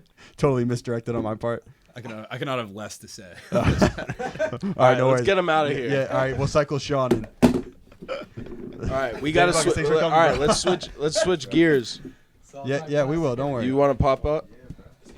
So Mike said he was gonna bring Sean up.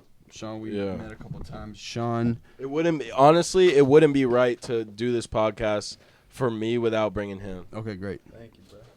So Thank you, bro. this is Sean Waters. Yes. Is that just your producer name, or is that's your real name? Nah, that is not my real name. Fire ass producer name, though. No bullshit. Appreciate it. And you produce all your beats come from Sean for the most part. You want me to? I'll answer. I would say, all right. Put it this way. So like I had the idea to work on this tape before he even ended up really working on it heavy with me, and he ended up doing 5 of the 6 songs. Word. So like we did a EP 2 summers ago called Drift, where he did all of it. It was like, let's do an EP together. And then this summer it just ended up happening naturally. So like a lot of the shit that I do is produced by him, just because I mean, I think we go through periods in and out where we line up musically with what we're trying to do, and like this summer just happened to be one of those times. Yeah. So, I mean, we just been doing shit like for a minute for the last few years because he's a couple years younger than me, and he's just always been grinding on the How old are you, producer bro? shit. I'm 19. Damn, shout out to Yeah, you, he's bro. hella You go to young. school? Not currently. I'm taking the semester off, but I was out in Colorado actually. Oh, for the semester off? Mm-hmm. No. He no, was at school yeah. in Colorado. We go Boulder? Yeah. Oh, me and Bix touched down in Boulder once. Hit the loud pack. Started getting wicked anxious, man. It all comes back. Well, no, my real anxious shit was, bro, I kept checking in at the bathroom like I had to piss, and I did not have to piss. Yo, that happens, bro. It happens. But yeah, so like he's in terms of like where I'm at right now musically, he's played a big role in like forming that sound. Mm-hmm. In terms of like Really jazz influence, huh? Like, there's like saxophone a lot. Am I right in saying that? Yeah, bro. I'm a jazz drummer, like classically trained, I guess, if you want Word. to say that. I listen to like the greats, Charles Mingus, fucking Miles Davis and shit. Okay, Yeah. so that's like where music kind of started for you. I mean, bro, like music started for me, like forever, dude. Like I started producing. If you want to call it producing, I started putting loops together in GarageBand and shit when I was back in elementary school. I think my parents like got a fucking like MacBook, fucking computer and shit. Like I the saw desktop joint? the desktop shit. Yeah. And you were on GarageBand? Yeah, I saw that GarageBand shit, and I would just work on that shit for hours, and I still do that. That's dope, bro. And so, how did you guys link? You're also from Newton. Yeah, I'm from Newton. Went to Newton South too. Yeah, went to Newton South, and then I heard his shit. So he was in No Trace before, from another era. Yeah. So hold on, let me real quick. So like back when I was in high school, I was like rapping with one of my homies, and we don't like do shit together anymore. Like we're still cool, but like we just different paths in life type shit. One sec, just stay out, all right? Yeah, it's fine. So like, yeah, when I was in high school, like I was doing music with one of my homies, but like we just went different ways. In life past, like we're still cool and shit, but we just don't really make music together anymore. So like at the time, when you're in high school, it's like it's a very close knit community of a lot of people. So like we had a decent following going for the fact that we were in high school. We were one of the only your senior year of high school. Nah, I was like freshman through senior year. Oh, so you've been doing music for a grip. Yeah, Oh, since word. I was like 14. Word. And like that was really when I was just like trying to figure out how to rap and shit. Mm-hmm. So like I wasn't really like the content part wasn't really as much of it, was more like the technical aspect of it. Yeah. So what I mean? I was in high school, like what the fuck did I have to talk about? But yeah, so I guess that's how he must have heard of me. And then he hit me up. How old were you when you first linked? So I don't know if he remembers this, but when I was a freshman in college, so he must have been junior in high school. Yeah, it's about like 15, 16. Yeah, 15, young, bro. 15, 16 years old. He hit me up like early on in the school year when I was still at Temple, and was like, "Yo, I got these beats, whatever." I listened to his beats, and like I was like, I hear the potential, but it's not there. Like it just doesn't line up yet. And eventually, you sent me Aqua. Yeah. Which was the first song that we put out together. Word. And then I can let him tell the You story. do a lot of Youngface stuff too. Yeah, I met Youngface this summer actually because of Michael, and I produced this shit, Horsey Freestyle. I don't know if you've heard that. I don't think I heard that just yet. And then I produced the joint with Mike Fellow and Youngface. Is that Wake Up? The En Route joint. En route. I heard that. Off the EP. Yeah, I heard it. Yeah. Yeah, I mean, really, I just be making beats, making music. I have to make music every day for What software? hours. I'm on Logic right now. Word. Been doing Ableton. So do you and live shit. record a lot of stuff? Yeah, man.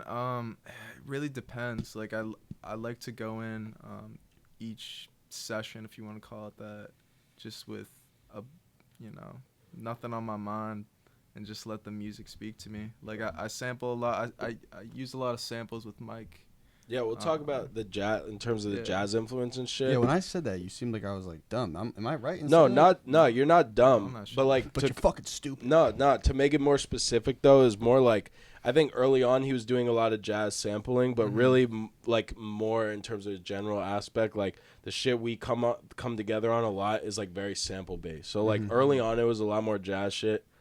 But I don't know, like what Did you sample? do the Positive song? Nah, That he was didn't do that Trey. joint. But every song except the last song on the EP he did the whole Drift EP, and then he did Aqua. What else did you do? You did Where's the Love?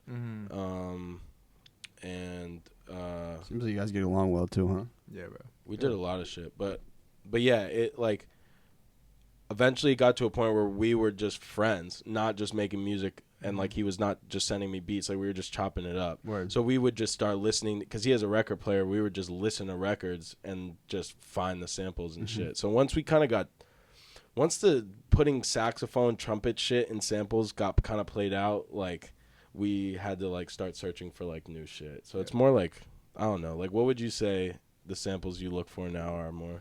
Bro, anything. I'll sample some like indie shit, some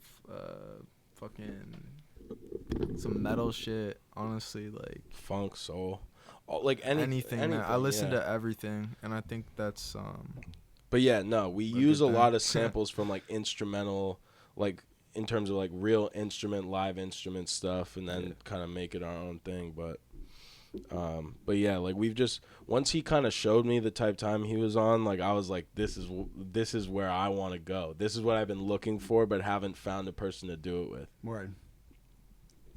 So yeah, 15 is young to be at it, bro. Good for you. Thanks, Dead bro. ass. I can't even remember what I was doing when I was 15. Honestly. You guys remember living in Newton? Like, I don't know if it was the same, but in Lincoln, like how essential it was to get your license and be able to drive. Was that huge for you guys? yeah. it was a pretty big deal. Like Remember not having a license? Holy fuck. I didn't get my license till late because I was just slacking. But like I remember when people got their license, how lit it was Yeah, to like sick. be able to like go get food and shit. I I drank started lunch. skipping class like OD when people got their Yeah, cars of and course, shit. 'Cause bro. I would go somewhere and I'd be like, "Fuck, I don't want to go." Newton South did some shit. Do you do full lunch? Or What's like that? how would you be able to leave for lunch? Yeah, like open campus. Yeah. Same shit. Yeah. Word. So we could like bounce if we wanted to. So yeah, once you're like a junior or senior, like a lot of people, you be in and out of the cafeteria, but like in terms of like grabbing a table, Yeah. it wasn't really the way of Competitive. senior year. Not at all. So here's another chance to get a solid plug off. Do you guys have music on the way? We always got music on the way. Like Yeah, I'm gonna keep it a buck too, mind you. I'm like kind of marketing aficionado. You're dropping shit very well. Like Right. good. Internet's free, man. Internet's free. Use it. Fucking do it. Yeah, hell yeah. And people like free music all the time. Yeah, so So yo, big ups to you, bro. appreciate that, bro. Because honestly, I don't even think my marketing game's all that. I just put out the music and I just hope that the shit carries. But like to hear that you feel like I have a good direction with it, that's good. Well, 'cause, you're not like, overthinking it, which is what you have to do. Yeah, so that's the thing. But yeah, how would you describe how our music comes together? It's pretty like spontaneous because like we're always, whether it's me sending him some shit on another person's beat or him sending me some shit he does on his own because he does his own thing like with vocals and all that. Like we just send each other shit back and forth, and like sometimes it clicks, sometimes it doesn't. Sometimes I don't like what he sends, or sometimes he doesn't like what I send, or sometimes we like what each other sends, but it's not like each other's wave, but like Yeah, but then there's a maturation process, I'm sure, between like producer and artist, where you guys just kind of start to click a little bit more as time goes on. Yeah. He's like one of those types of kids, like, I'll let him explain it more, but he's one of those types of kids who's willing to try anything. And Word, that's huge. And so for me, I would describe not as hit or miss, but like for my taste as hit or miss. But he's willing to try anything. So like he'll send me whatever, and sometimes it works and sometimes it doesn't, but he's gonna be doing his thing regardless. You feel what I'm saying? Yeah, absolutely. So like, would you agree with that? Yeah, I would say that's kind of how I it is. totally agree. Like I'm saying, like I just make whatever, you know. Like music is life. I love every music, every type of music, as long as I can see that the artists, you know, put their heart. I can into see you that being shit. the type of dude to totally love the machine beat pad. You ever Oh, thought of getting I one? have one of those Jones. Yeah, I could see you being like the total Yeah. classic, just smashing the pad. Nah, he came up on that for sure. Like at one point. You had the full studio pad, or you had the micro? I got the fucking like the OG shit. I don't know what it is. Like Machina, not the studio, but just the Bro, so I made beats for a fucking summer, regular one. right? Going through it, tough. So I was checking in my friend's house in Mattapan, like consistent. I was like, all right, I'm in the hood, man. I'm just gonna like learn how to make some beats. So I was making beats for like 3 weeks on his pad, and I was like, all right, bro, like, fuck it, like I'm gonna do this forever. So like I went to Guitar Center, and it says 3 levels of pads. There's like the Machina Studio, which is like 800 beans. There's like the Machina, which is 500, and there's the Micro, which is 250. So I go up to the door. I'm like, all right, I want the machine. They all got 16 pads though, right? It's just like the amount of knobs, right? Yeah. Facts. I honestly couldn't tell you, man. But Well, that tells it all. yeah. And so he was like, all right. I was like, all right, I'm making beats with my friend in the studio. I'm gonna do this forever, man. Like, give me your best pad. He's like, like you're like a pro. Like, do you want the studio? I'm like, yeah, I've done it for like a month. He's like, you want the small one, man? Like, I'll give you the micro. I was like, nah, man, I'm in this for the long haul. So all right, I'll give you the $500 pad. And then he was like, I was like, nah, man, like, give me the best, right? Buy the $800 pad. He's like, all right, man, enjoy. I go back literally 1 month later to return it.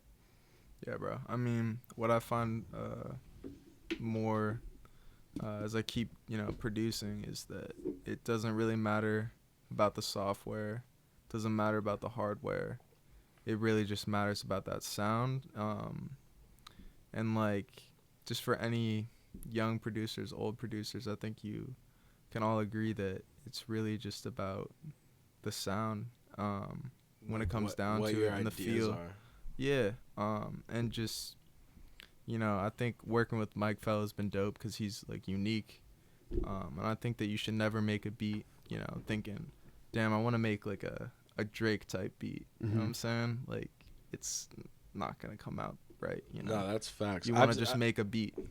Cause he's nice, obviously. So I've hit him and been like, "Yo, you need to like make a beat and like send it to this artist," and he'll be like, "Bro, I'm not trying to like make something to try and get another person to rap on it," which actually like influenced me, because it's like sometimes I'll make some, like at times I'll be making some shit and I'll be like doing it because I think someone else will like it, and I gotta remind myself that that's not why I'm making music. Well, it's weird. I think it's a weird bind. So mind you, I think I can relate to a lot of the artists up here because like I will still long term, like we make film and like we produce film.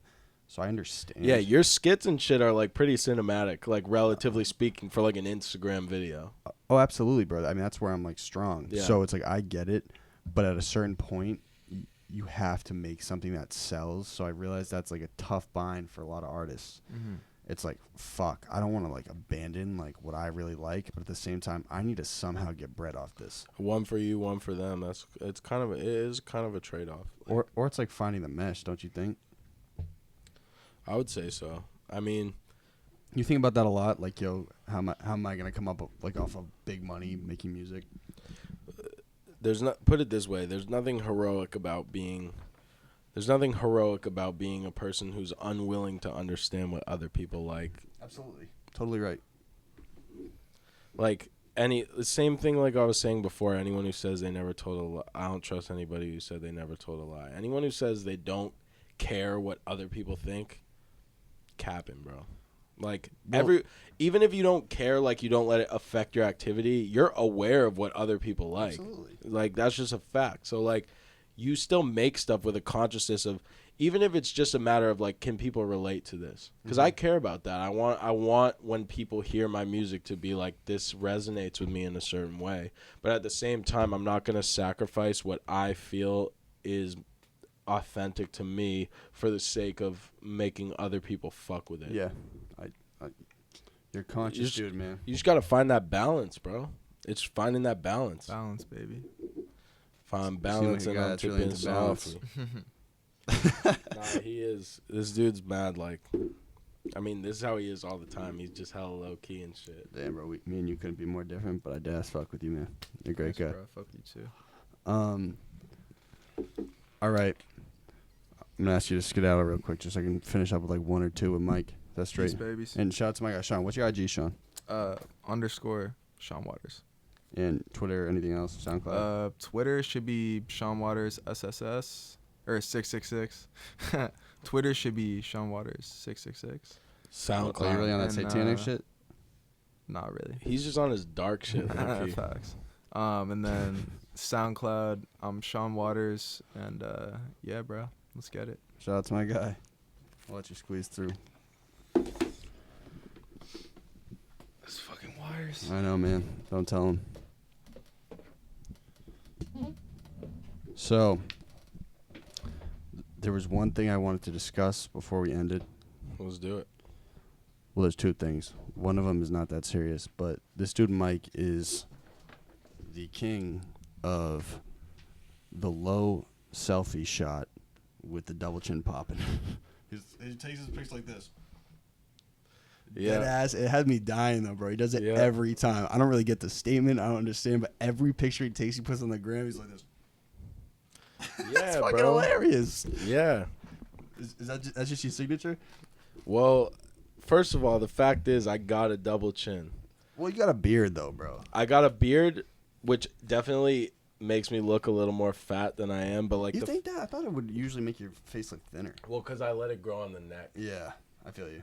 So when I get lined up and shit, like Mm-hmm. I'm good. But the fact is, I have a double chin. So when I it was like this is how Everyone has one though. Bro. everyone. But that's what I'm saying. Everyone has one. So I'm saying I'm still fire from a low angle.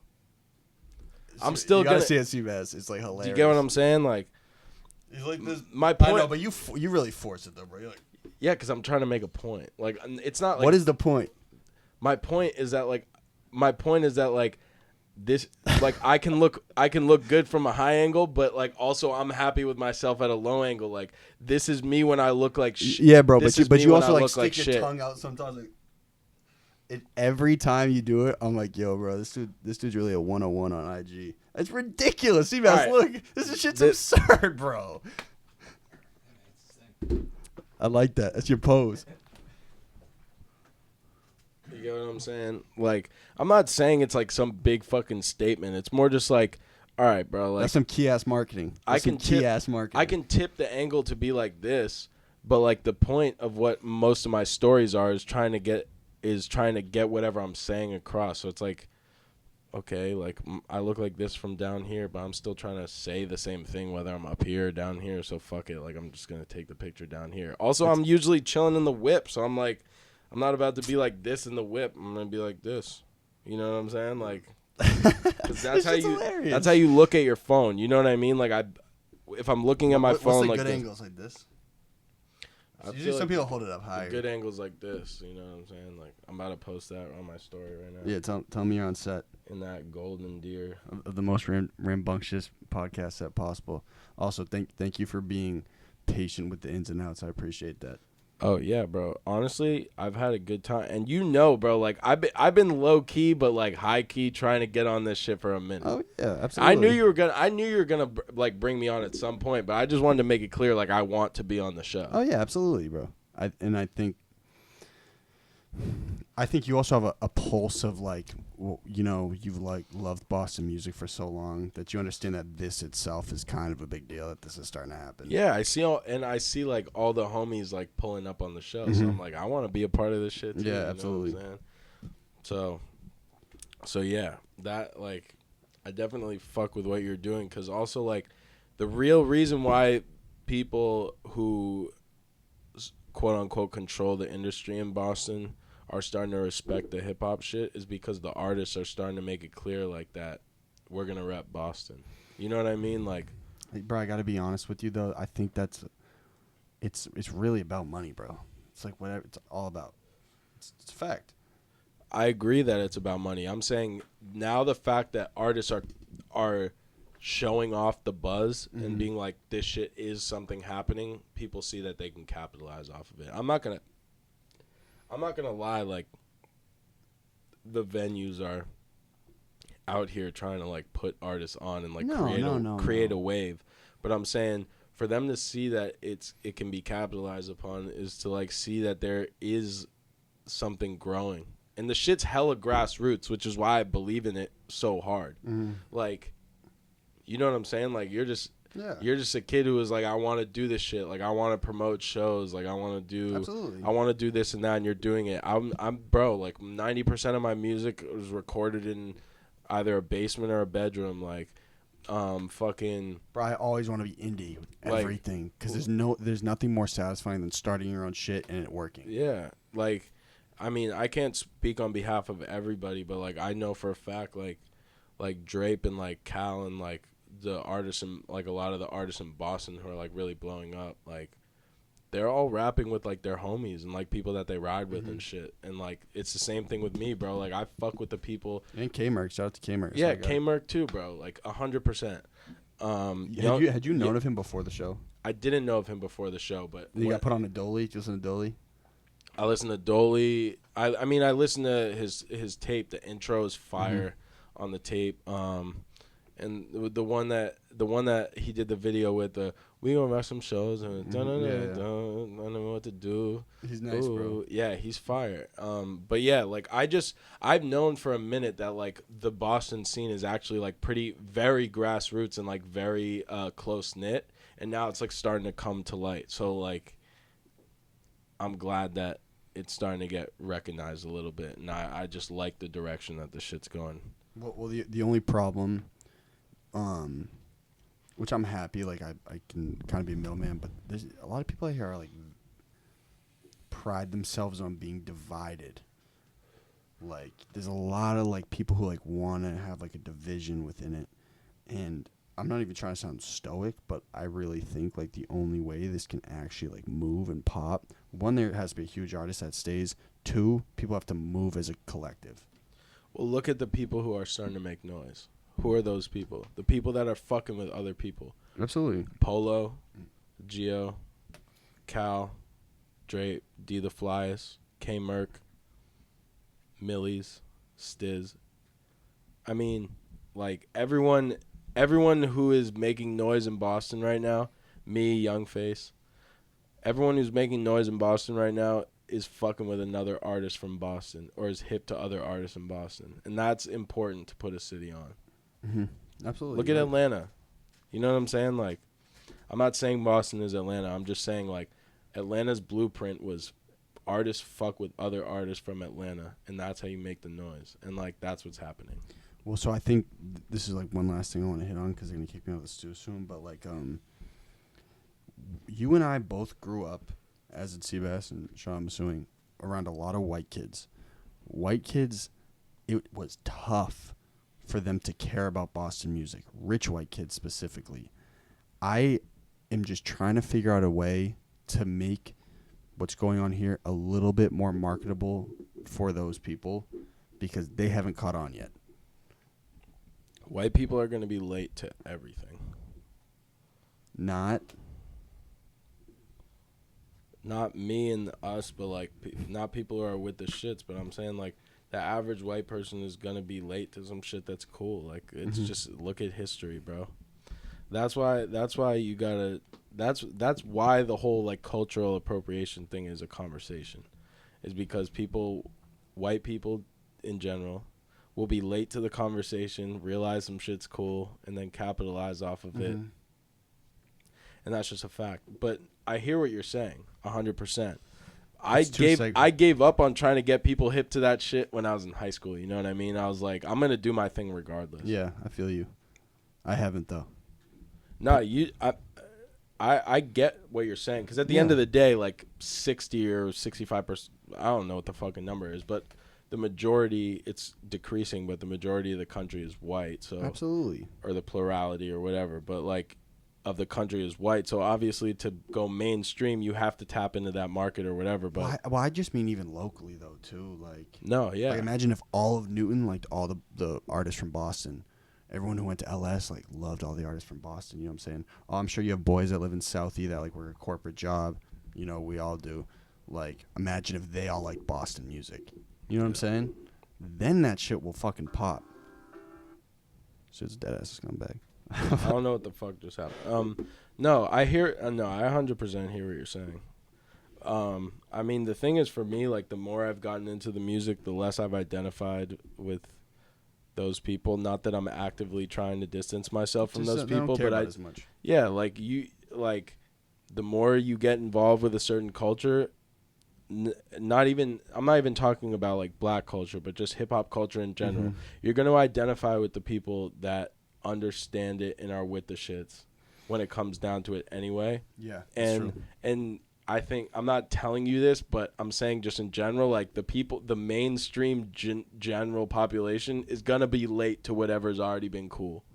I used to skate back in the day, and like all the shit that people were rocking in like 2015 was the shit that we were wearing in like 2013. You feel what I'm saying? You're saying you started the skating trend? No, I'm not saying I started the skating trend. I'm saying like the shit that like the subcultures find cool is what mainstream culture finds cool a year or two later. Late to the gizzy. Okay. The gizzy. Yo, you know how we start and end these things? Also, can you like swing around just a little bit so the cam can definitely see you, the $10,000 camera? Yeah. Yo. Do you know how I start and end these? Nah. So, you have one shot. I'm gonna explain it to you once. Even swing more in. All right. Is this mic on? Yeah. All right. We're gonna do this. Mic transfer. To keep it a bit stacked, though, the headphones didn't have to change. No, that's a fact. But all right. So, you say hi, your name. Okay. And hi. And this is my golden hour. Directly after, no break, you say hi, my name, and that was my golden hour. There's no break in between. You put your sauce on it, you get one shot. If you fuck up, you're a dub. I'll never speak to Sean again. You might send you a text, like, yo, nice song. But additionally, this is how everyone's going to remember you up here, because this is what I'm going to cut at the end of the season. All right. Look in the camera. Whatever you want to do, bro, do your thing. Hi, this is Mike Fellow, and this is my golden hour.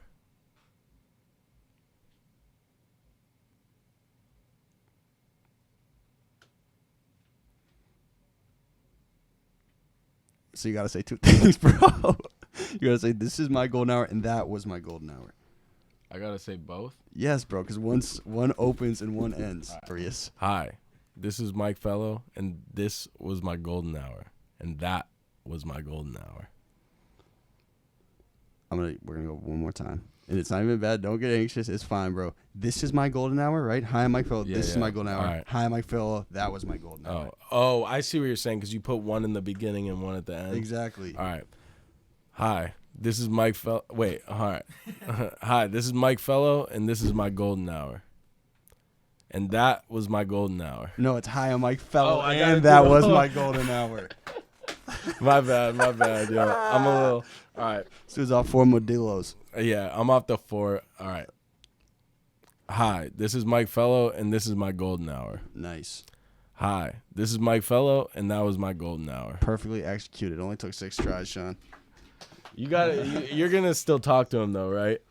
What do you mean? You can't cut him off completely. Cut what off? You said if I fuck it up, you won't talk to Sean I'm Waters. just fucking anymore. around. All right, good. All right. Hey, yo, boy, friend the op, he a vulture. Hey, had to wake him up like it's Folgers. Hey, had to wake him